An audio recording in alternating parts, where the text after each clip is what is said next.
Back in 2021, my channel was just really getting its start. I had taught myself all through the 2020 lockdowns how to edit, how to use Photoshop, how to very badly record audio, all of that shit. And in January of 2021, it all culminated with a really rough video on Toriko, a video that I honestly don't recommend watching because it's not that great, don't pay attention to it. But from there, I kept learning and teaching myself more and more, later dropping a Shaman King video just a few months later that was much better, and I'm actually happy with that one. And then after that, a Trigun video that covered both its anime and the original manga, which I had noticed wasn't really mentioned a lot online at the time. Personally, I think it's my first actual good video, and I'm still really happy with it right now. It also being one of the first and only of my videos to get any kind of a big pop in views that really helped my channel grow.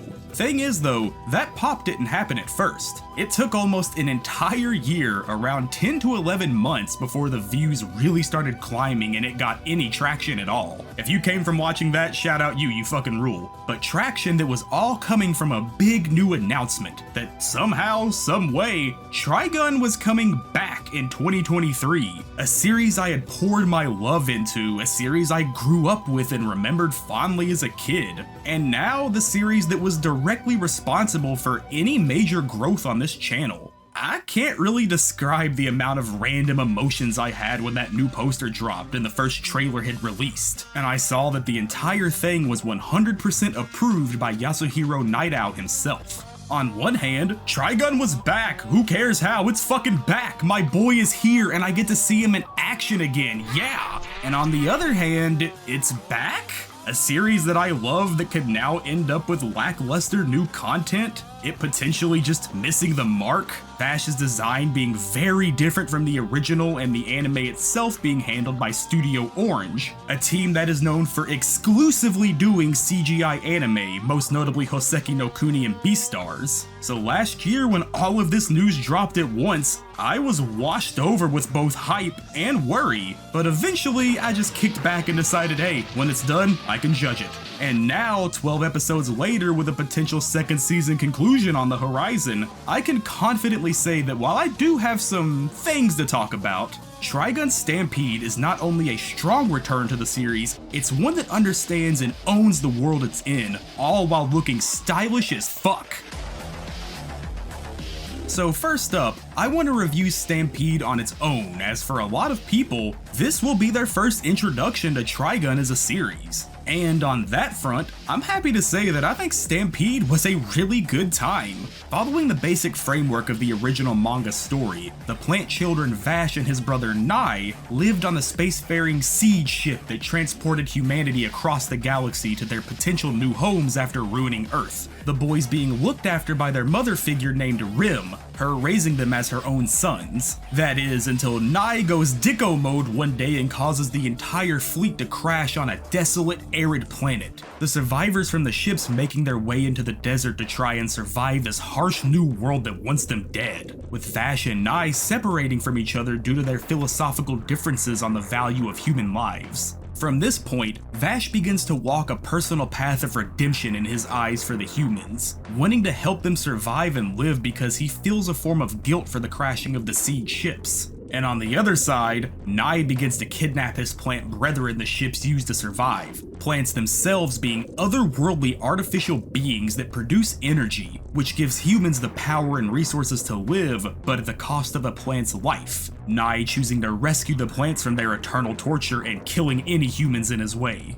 Honestly, outside of a few small differences, this is the basic structure for Trigun, Nai/Knives forcefully taking the plants while Vash hunts him down to stop his rampage, the major pieces all filling the same places in Stampede. But from here, it began to walk down its own path while pulling in elements from the original manga. And as for how it worked on being its own unique thing, I really think it was pretty good. So it was known from the start of production that this new anime would be its own original story, Katsuhiro Takei from Toho noting that the original anime and manga already exist, the old anime actually being its own sort of thing considering how much of it barely adapts the bulk of the manga content. And they wanted to try and make something that was unique to itself so new fans wouldn't be barred from entry. Vash wasn't coming back in their eyes, Vash was coming, which is an actual quote. Nightow agreed, him admitting time and time again that he had already thought the original 1998 anime was excellent, so another anime to him was just bonus time, and they could have fun with it. Nightow himself still having creative input over the whole process and was able to change and remove things if needed, with him stating that he found almost no major issue with it and that Studio Orange had truly grasped what Trigun is, and was very happy with the new take on the story that they were creating, and more so, how they were creating it. And with that, the big elephant in the room for Stampede is, without a doubt, the choice of using 3D CG over the traditional 2D animation style, a style that Trigun is overtly known for based on that original Madhouse anime. Per the studio itself, Stampede was actually conceived 4 to 5 years ago, around like 2018, and had been in the works since then, before Hoseki no Kuni even dropped. Them spending years refining the story, the models, the world. It had to be correct because of the legacy that Trigun had. And no lies to tell, when I first saw the trailer, I immediately said out loud to the people I was with, CG, uh-oh, just because that's not how Trigun was to me. I grew up and was raised on the OG Madhouse animation, and change is scary and stupid. But after watching it 12 more times in the later released trailers, it really started to grow on me as I paid more attention to the actual fluidity in the combat, the expressiveness of the faces, and the world of Trigun feeling kind of vivid in an odd way, despite most of it being desert. So I just resigned myself and waited for the actual show. Started the first episode the very minute it was released, and after finishing it and seeing exactly what Orange was going for, yeah, I was fucking sold. I love the Madhouse anime, and if you said to me right now, would you have wanted Stampede in 2D instead, I may even still say yes at this moment in time. But in terms of what Trigun is, they got it. It's expressive, it's over the top, it's filled with gunfire, it's silly, it's sad. Regardless of the differences, they do know what the core of Trigun is. There's so much innate beauty in scenes, and I really don't know if it could have been created like this in any other way. I will admit, it did take me a while to come around on Vash's redesign, but now that I've seen the entire show and looking at it over and over, I think it's actually really strong. The color contrast in his glasses, hair, and jacket all flow really well together, and it's just extremely stylish. I don't know, I like it, it grew on me. Will say, his hair should be spikier, like Wolfwood calling him Needle Noggin does not hit when he just has a fuckboy twink comb over. The rest is totally great, don't mind any changes at all. Just spike the hair, damn it. We'll talk about this scene later, shut up about this. No big comments on Wolfwood's redesign really, other than it looks good as fuck. Like, it's hard to mess up such a basic but badass design, and my dude is stylish as always here. Sig hanging from his lip and sunglasses sliding down his nose, making even the straightest of dudes immediately brick up. It's always fucking good shit. Meryl's new look is pretty adorable too. Not much else to say about it, but I liked it. Good shit. Anyway, past the designs themselves, I was overall just super satisfied with how Stampede handled its combat. Reading the manga and making that Trigun video had me constantly visualizing in my head how Wolfwood would look whipping the Punisher around in fights, and Orange fucking nailed it. Almost every episode has a scene of just a couple of seconds of uninterrupted action and animation. Vash, Wolfwood, and whoever just whipping around in these full fluid camera shots doing grapples and hand-to-hand gun combat. Like someone on staff just got done watching John Wick and was like, yo, let's fucking do that in the anime. It's cool, it's fluid, it's kinetic, and it adds to every single action scene when you have this unbroken camera. It's just so good. I fucking love it. And outside of the fantastic use of CG, I think the story it was creating, following the same path but with major changes, was actually really fun and worked out well for the new way the plot was being presented. I was a bit worried going in about how much of the story would change, because I do think the core of Trigun is about how Vash and Knives' battle is so gut-wrenching and beautiful. So it being presented in a new way that has way more depth than the original anime and matched more with the manga was a fucking outstanding take on these two.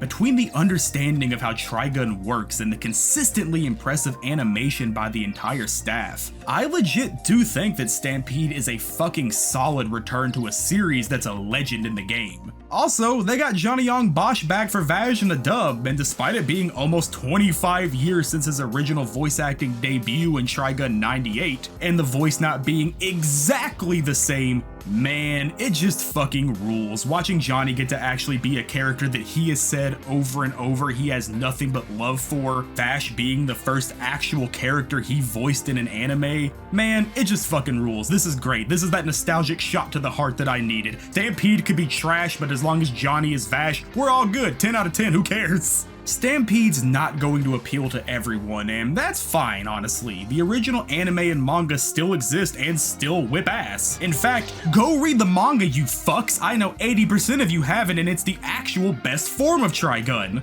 But if you really do love this series, you owe it to yourself to watch it and see how it all played out. Because honestly, in my opinion, it's really special this even happened to begin with. And all said and done, I'm so happy that Stampede even exists. But if you happen to love Trigun like I love Trigun and are someone who is obsessed over the original series for years now, there's a lot more I want to say, and while I do recommend Stampede to new fans who want to watch a cool new anime adaptation of a series that you may have heard about for years, as an old head ass fan, I had a few issues. Now I want to say up front, everything from here on is purely my opinion, so if you disagree, just tell me I'm a dumbass in the comments, that's totally cool. But more importantly, this is a review of Stampede Season 1 specifically. Only episodes 1 through 12, as when a lot of this script was written and what most people who watched it had assumed, there was only going to be 12 episodes. But with the recent announcement of a Season 2, well, actually it's just announced as the final phase, so episodes, a movie, whatever it turns out to be, there's potential to change a few of these opinions from here forward. So while this will be a critique of Stampede Season 1, it is with the knowledge that a Season 2 could possibly address some of these things. And with that being said, I'm just gonna get this one out of the way up front. Going back to the initial announcement, there was one big glaring thing that tons of people noticed that I'd feel kind of dumb not mentioning first since it was such a big deal online. That being, Millie Thompson has just been completely removed from the story and replaced with an old dude named Roberto De Niro, Meryl and him being reporters instead of insurance agents. I totally think that changing her with a random old dude, despite Roberto not being that bad at all, was a really odd choice that made no real sense other than to give Derringer Meryl a form of an origin story. But honestly, I wasn't really boycotting over this one because I've been going by the original manga in my head for a long time, and there, Millie and Meryl are very much footnotes in the story and don't really affect the plot in any major ways past a certain point. So honestly, this change didn't hurt me that much. Now, OG anime Millie rules. She's like the most adorable human ever, and her relationship with Wolfwood is extremely sweet and so much fucking fun to watch develop. And obviously, that's where a lot of the love for her character comes from. But while originally I could and totally did sympathize with this complaint because it's not like Millie isn't a great character, episode 12 all but confirmed her for the next part, so don't worry gang, even if you missed her being around the whole time, she is in fact coming. What I think though is there's actually a much bigger issue with Stampede, an issue that only exists when comparing it to the original story, and unfortunately were ones that I couldn't shake the entire time watching. Trigun is a sad series. Vash and Wolfwood are both very tragic characters, and the oppressiveness of the world is something that never leaves the story, and that's for sure front and center in Stampede. But also, Trigun is extremely goofy, quirky, and fun. Vash himself is like the biggest goober cowboy who's constantly doing the loudest and dumbest things possible. He's lived over 100 years, and during that time, he's watched countless things, both good and bad, happen. So he's built an outer shell of happiness and fun, dumb jokes and stupid faces while he dodges bullets and runs around flailing from bandits. But it's all just a barrier to protect the fundamentally broken man inside. A guy who's been beaten down so hard but refuses to ever stop fighting for his morals. And in Stampede, it almost feels like that outer shell doesn't exist past episode 1 and the shootout at the start of episode 2. Over the course of Maximum, the drive of the story is that Knives and his gung-ho guns are literally going out of their way to kill people just to upset Vash. And as he gets closer to the journey end and so many have died, his bright shell that's lasted so long starts to fall away from the countless cracks. But the shattered man that still exists keeps fighting, the reader watching the happy goofball you love make his way here with tears filling his eyes and growing death behind him. It's all about that progression. You watch it happen, you see that light die out, and you see that happiness end. But Vash refuses to ever stop. And honestly, that emotional weight that he carried being slowly revealed and intensified made me just fucking love my boy so much. It's the same in the Madhouse anime too. It has tons of filler episodes that capture this mix so perfectly of who Vash is in every dynamic. Outwardly fun and over the top, willing to be the biggest idiot in town just to get a few laughs, hiding the suffering behind an empty smile that slowly fades away the harsher the world is to him. But in Stampede, it's kinda just dour from start to finish. I did mention that it had a few goofy moments, sure, but they are few and far between the overt sadness that's right there from the very beginning.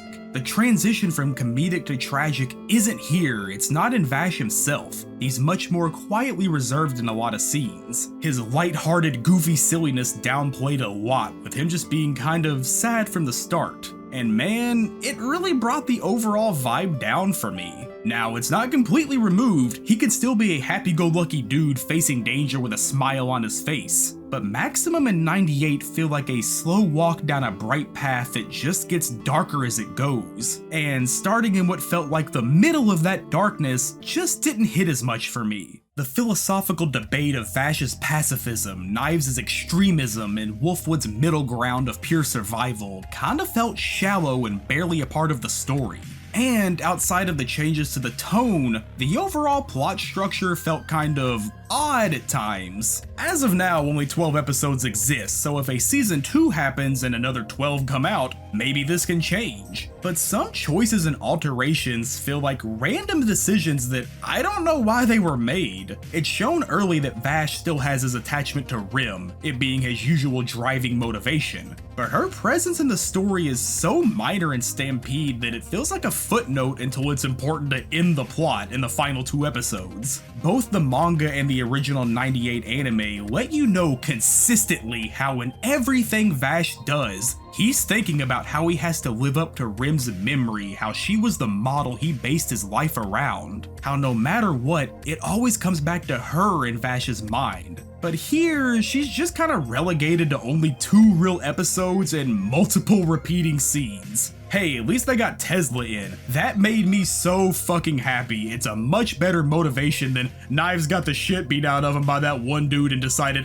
fuck it, I'ma blow humanity up. Like, that reasoning was kinda lame in comparison. Also, why change Monev the Gale from just a strong shitbag who destroyed an entire town just to kill Vash, forcing him once again to come to terms with the destruction his basic existence causes, into some kid Vash knew and brought home once and is now a big mindless monster? Like, bro, I am sorry, but that plotline is so fucking overdone and generic. I no longer care about the mind-broken muscle freaks anymore. Like, yeah, Bane exists and is popular. We get it, I'm good. While the Eye of Michael still exists by name, the orphanage Wolfwood is from not being involved with a weird assassin priest cult, and instead it's more of just a research center for Seed's doctor guy Conrad, who now is here all the time with implants instead of being a ghost that haunts Knives. That was all just a little lame to me. And honestly, most importantly in my opinion, Levio as a whole felt completely misused. I was so hyped for the Double Fang to appear, man, and he was turned into just another mindless goon like Monev. That was such a waste for one of the coolest characters in Maximum. He could return in season 2 to do what he really does, and this seed was my first kind of hint that he would return, but by episode 11 he hadn't, so that's kinda honestly when I really began to wonder if the second season was real, because why else would you show Double Fang but not bring the alter ego out? So fingers are crossed hard for that. Putting importance on Legato was pretty random considering he barely showed up after his initial introduction and felt like Orange just did it to go, remember him? They kept Vash's metal arm, but it's no longer a shotgun, and that's just a fucking L. Although at the end of episode 12 it's completely blown off, so season 2 could fix that. This one's just a bit personal, but no Mid-Valley the Horn Freak fucking sucks, bro. His fight with Wolfwood in the manga is one of the best, but like I've said, season 2 could take that. Oh, and Knives having like these individual bladed Doc Ock tentacles is actually pretty fun, and him playing the piano nonstop is super fitting. But come on, this fucking cloak cape thing sucks, bro. You look like Mysterio, fucking lame ass fishbowl head ass loser. I could keep nitpicking out these points honestly, but I swear each episode had some kind of change that just made me ask, but why though? Not because I'm upset they changed the story I like or anything, that's totally fine for reboots, remakes, whatever, but it's just that they chose to either omit things that felt intrinsic to Trigun, or just changed other things to be worse. And those thoughts never really left my head. Stampede only having 12 episodes for this first season kinda felt like a bad move. It just really needed more time to show off that transition from happy to depressing and not just jump into that sea of sadness. Like, Wolfwood was introduced in episode 4, and by episode 7, the titled Wolfwood episode had already dropped and revealed his entire backstory. And honestly, it's just a bit much, a bit too fast, especially now knowing a potential second season or continuation could happen. It feels like we're expected to already know and care about who Wolfwood is by the studio, and sure, I fucking do. But what about the people who don't even know who Wolfwood is yet? The same can be said about Legato, Levio, Crimson Rose. They just feel like maximum shoutouts with no real substance. And even if a season 2 does expand on these characters to give them that deserved time, the versions we got briefly in season 1 that are the proper introductions to these characters in what should be a reboot just kind of felt misused, and that's so unfortunate, man. For the purpose of this anime to be claimed as an intro to Trigun for new fans, for a new generation, and for first-time viewers, they expect you to just know a lot about Trigun and the path it's going to take, trimming down on a lot of the details without really giving anything substantial to replace those missing things, which just made it all a bit more worse for me. Like I said, only having 12 episodes of making these types of changes just left things with not enough time. Oh, and the last thing I'll complain about is one that I don't really hold against the anime, this is just more personal, but man, no matter how hard you try, you can't beat the original Imahori OST, you just can't. Big Bluff never could have been worse. Motherfucking HT. Yeah, it's up there as one of the best OSTs of all time. It's just not getting topped. But I can accept that they wanted the new songs to match the vibe they were creating and move on. You can't blame them on that. The new OP totally isn't that bad. It's been stuck in my head more than once now. Kinda boring visuals though, but whatever. Now, this part was specifically written after episode 12, but for how that ends in the actual setup for a season 2 or whatever the plan is, my hopes are extremely high. The final battle between Vash and Knives was absolutely breathtaking at times, and that pure raw heart of Trigun was fully on display. I do hate how tons of anime end now with the big CG monster attacks. And like, that's not even a specific complaint to Stampede, both One Piece movies have recently done that too. But outside of that, the one-winged angel battle in the sky space between the brothers was fucking amazing, visually and contextually, and I'm just really satisfied with that ending. Knives has always been a character with a semi-god complex, wanting to erase humanity and artificially impregnate all of the planets to create his idea of a paradise. But at the core of everything he's done, it's always been for him and his brother, the brother that he can just never see eye to eye with. And having that emotion there at the end made it all the more fantastic. Vash went big plant mode and his hair spiked up fully and the color changed and was a bit more of a darker gray, which manga readers know what's up there, and that implication had me on the fucking edge. Can't lie a bit, they absolutely hooked me with all the teasers for what's next as well. Millie's name drop, the 60 billion double dollar bounty, and showing Eric's at the end have me popping the fuck off. While I think season 1 has its own stumbles and the overall levity I mentioned can't really be saved by this point, I'm very excited for what's next and to see how it brings it all together, because the foundation they have built is honestly extremely solid. Stampede stands in a bit of a weird place for me. Do I think that this series is Trigun, like it captures what Trigun is? Yeah, for sure, and if I had to give it a rating right now despite my criticism, I'd still give it like a 9 out of 10. It's a legit stunning new entry into Trigun with its own unique takes and ideas on things that aren't bad at all. Like, it's already insane it even exists. I can't believe a new Trigun anything is out, and one that looks this good from episode to episode. Vash the Stampede being back in the mainstream is a literal fever dream of mine that makes the 12-year-old in me go wild with dumb brain. Seeing mutuals online getting into the series because of Stampede, watching the old anime, and some finally even reading the manga, like goddamn. I never figured I'd be able to convince people to read Trigun, but here we are in 2023 and the manga has a whole new fan base. There's fan art of Vash, Wolfwood, and Millie on my timeline like daily now, and bro, I couldn't be happier. It's also an odd mesh of ideas that feel like they missed the overall mark on what made Trigun special over long-form storytelling that, while not being bad at all, just comes off like it's not that complete experience. Would I recommend it? Fucking for sure. I did enjoy it, and even with my complaints, it's a super fun ride. And with more on the way, maybe they can fix some of my lesser issues. We're probably too far gone for the silly shit now, unfortunately, but whatever. Will I do a video on season 2? Maybe. It would either have to be really good or really bad. If it's just more of season 1's level of solid, I'll just have to watch and see what's up before then anyway. Thanks for watching. Comment below if you disagree or agree. Tell me I'm wrong, right, or a fucking idiot, whatever. Meant to have this out around the time the anime ended, but that was also the time Resident Evil 4 Remake came out, and what do you expect me not to go and binge that non-stop? I had to do it, come on. Back to doing big ass manga videos after this one though, so see you next time.